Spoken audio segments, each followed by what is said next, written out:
Biru academy के इस YouTube channel पर आप सभी साथियों का स्वागत है डियर। बात करेंगे बीएड वर्सेस डीएलएड का जो रिव्यू पिटिशन लगाया गया है, इसका भविष्य क्या है, अन्य शिक्षा जगत से जुड़ी हुई गतिविधियों पर भी बात करेंगे। लेकिन आगे बढ़ने से पहले जितने लोग चैनल पर पहली बार विजिट कर रहे हैं, सब्सक्राइब करके बेल आइकन प्रेस कर लीजिए। डियर, जैसा कि आपकी स्क्रीन पर लगा हुआ है, सुप्रीम कोर्ट की ऑफिशियल वेबसाइट पर जब आप विजिट करेंगे तो यहाँ पर आप देख सकते हैं कहीं ना कहीं रिव्यू लिया गया है। माननीय सुप्रीम कोर्ट का जो जजमेंट आया था 11 अगस्त 2023 को, उसके अगेंस्ट ये रिव्यू याचिका लगाई गई है माननीय सुप्रीम कोर्ट में। आप जानते हैं एनसीटी का जो बजट था 28 जून 2018 को, उसको पूरी तरीके से सुप्रीम कोर्ट ने नकार दिया है, इनवैलिड कर दिया है। अब उसकी एक तरीके से जो निरीक्षण है उसके लिए रिव्यू पिटीशन लगाई गई है।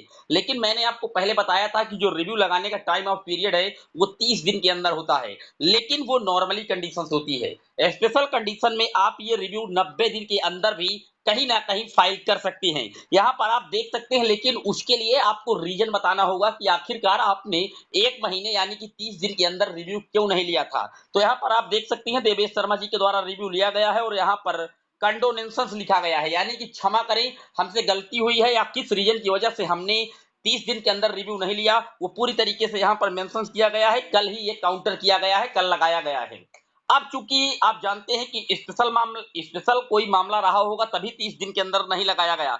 ये बात माननीय सुप्रीम कोर्ट के जो जज महोदय हैं उनके समक्ष रखनी होगी स्पष्ट तरीके से, और जब वो आपकी बात पे कहीं ना कहीं सहमत हो जाएंगे तब इस रिव्यू पर आगे ये चेंबर पर उनके पहुंचेगी। आप समझ सकते हैं, पहले ये मामला रिव्यू अगर 30 दिन के अंदर लगा होता तो जहां पर सबसे पहले उनके रूम पर पहुंचती है, उन्हीं जजों के रूम में पहुंचती है सर्वोच्च न्यायालय के जिन जजों ने डिसीजन दिया था, माननीय अनिरुद्ध बोस और सुधांशु धूलिया जी के बेंच के द्वारा डिसीजन आया था, तो उन्हीं के चैम्बर पर ये जाती 30 दिन के अंदर। चूंकि 30 दिन से ज्यादा का समय है तो कहीं ना कहीं पहले स्पष्टीकरण देना होगा, रीजन बताना होगा कि किस आधार पर आपने ये स्पेशल अपील लगाई है, यानी कि 30 दिन में आपने रिव्यू नहीं लिया बल्कि आपने स्पेशल टाइम ऑफ पीरियड में रिव्यू लिया है। उसका रीजन बताइए कि आपने 30 दिन के अंदर क्यों नहीं लिया। अगर वो सहमत हो जाते हैं जज तो इनका एक्सेप्ट किया जाएगा और तब ये चेंबर में पहुंचेगी। समझिए मामले को, अभी ये चेंबर में भी नहीं पहुंच पा रही है, लेकिन अगर एक्सेप्ट होकर के चेंबर में जाएगी और वहां पर कुछ नए पॉइंट उनको लगेंगे, जब ये चेंबर में पहुंच जाएगी तब वहां पर अगर कुछ नए पॉइंट उनको लगेंगे, जो बातें उन्होंने सुप्रीम कोर्ट में नहीं रख पाई थी, हो सकता है कोई ऐसे तथ्य छूट गए हों, एविडेंस छूट गए हों बीएड के स्टूडेंट की तरफ से, वो बातें अगर उनको लगेंगी कि नई हैं तो कुछ हो सकता है ओपन कोर्ट तक भी मामला ले जा सकते हैं सुप्रीम कोर्ट। लेकिन ज्यादातर केसेस में यही हुआ है रिव्यू कि वो उनके चैम्बर से ही पूरी तरीके से खारिज हो जाती है, निस्तारित कर दी जाती है।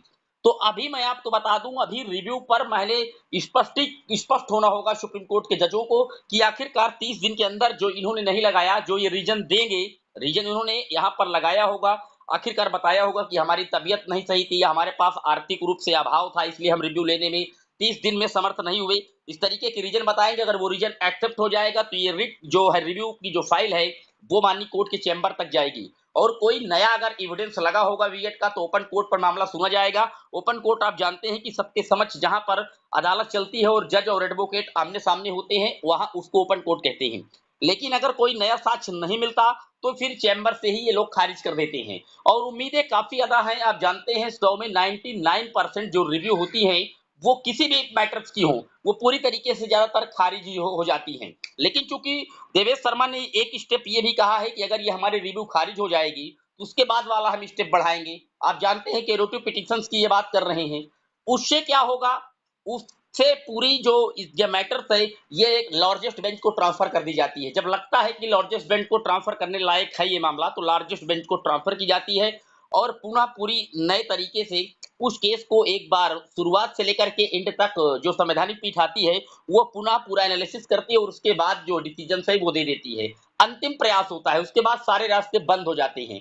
तो कहीं ना कहीं अगर रिव्यू की बात की जाए तो आप समझ चुके हैं कि अभी इस पर चिड़िया पहले माननीय सुप्रीम कोर्ट के जो जज है वो ये बैठाएंगे कि जो रिव्यू 30 दिन के अंदर नहीं लगी गई, स्पेशल अपील की गई है, जो रीजन ये बताएंगे अगर वो एक्सेप्ट होगा तो चेंबर तक जाएगी और उसके बाद चेंबर में फिर देखा जाएगा अगर पहुंचती है तो कि कुछ नए पॉइंट भी जोड़े गए हैं क्या, जो पॉइंट बीएड की तरफ से नहीं रखे गए थे अभी तक अदालत में। अगर ऐसा कुछ हुआ तो हो सकता है कि इस पर सुनवाई हो, वरना ये रिव्यू जो है वो ऑटोमेटिक खारिज हो जाएगी।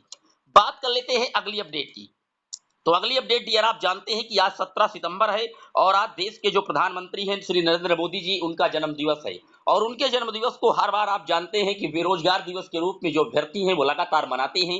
डीएलएड के अभ्यर्थियों भी लगातार जो नई शिक्षक भर्ती की मांग कर रहे हैं, ट्विटर पर लगातार वो लोग छाए हुए हैं और काले दिवस के रूप में मना रहे हैं कि प्रधानमंत्री जी से अपील कर रहे हैं कि उत्तर प्रदेश में बेसिक विभाग की जो भर्तियां हैं उनको निकालिए, मुख्यमंत्री जी को टैग कर रहे हैं। वहीं पर 69,000 शिक्षक भर्ती का ये मामला आप देख सकते हैं।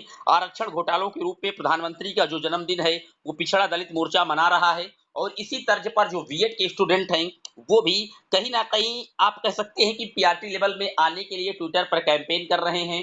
वो भी प्रधानमंत्री जी के जन्म दिवस के अवसर पर अपने लिए पुनः प्राथमिक में आने के लिए अध्यादेश की मांग कर रहे हैं। तो लगातार जो युवा हैं वो निश्चित तरीके से आप देख सकते हैं सोशल साइट्स पर लगे हुए हैं अपनी अपनी मांगों को लेकर के। फिलहाल जो जन्म दिवस है वो लगातार युवाओं के द्वारा विरोध के रूप में मनाया जा रहा है, यानी कि बेरोजगार दिवस के रूप में वो लोग मना रहे हैं। पूरे वीडियो पर आपकी क्या राय है कमेंट जरूर करिएगा। जैसे ही रिव्यू खारिज होगी या एक्सेप्ट होगी, जो कुछ भी होगा रिव्यू पर हम आपको अपडेट देंगे। उसके बाद अगर कैरोटी पिटीशंस के लिए अभ्यर्थी जाते हैं तो भी हम आपको अपडेट देंगे और एक पूरा क्यूरेटिव पिटीशंस पर ऑथेंटिक एनालिसिस वीडियो जल्द ही इस चैनल पर आएगा। चैनल पर आप लोग जुड़े रहिएगा, वीडियो को शेयर कर दीजिएगा। फिर मिलेंगे, तब तक के लिए जय हिंद जय भारत।